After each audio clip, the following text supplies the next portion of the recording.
বন্ধুরা, আমি চলে এসেছি আমার নতুন ভিডিও। তো আজকে বিষয় হলো টাটকা মাছ ঝোল। তো তেলটা গরম হচ্ছে, এবার মাছটা ভাজবো।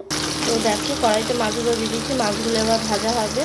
তো দেখো বন্ধুরা, মাছগুলো সব ভাজা হয়ে গেল। এবার আমি তেলে জিরে সোমবার দেবো, জিরে সোমবার দিয়ে দিয়েছিলাম পেঁপেগুলো একটু ভাজা হবে। তো দেখো পেঁয়াজগুলো ভাজা হয়ে গেছে, এবার এরও পেঁয়াজগুলো দিয়ে একটু ভাজবো। আমি পেঁপেগুলো ভাজা হয়ে গেছে পেঁয়াজ দিয়ে, এবার নুন হলুদ দিয়ে খানিকক্ষণ একটু নাড়িয়ে দেবো।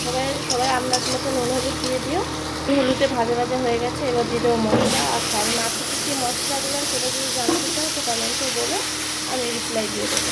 দেখো মাছে মশলা দিয়ে দিয়েছে, মশলাটা কষবে, দিয়ে তেল ছাড়বে, ততক্ষণ একটু সেদ্ধ। দেখো মশলা দিয়ে তেল ছেড়ে গেছে, এবার জল দিয়ে দেবো পরিমাণ। তো দেখো আমার ঝোল ফুটে গেছে, এবার মাছগুলো দিয়ে ফুটিয়ে নেব। দেখো তো বন্ধুরা দেখো রেডি আমার পেঁপে দিয়ে টাটকা মাছের ঝোল। তো আমার ভিডিও যদি ভালো লাগে please share, subscribe, like and comment করবে। আবার দেখাবে নেক্সট ভিডিও।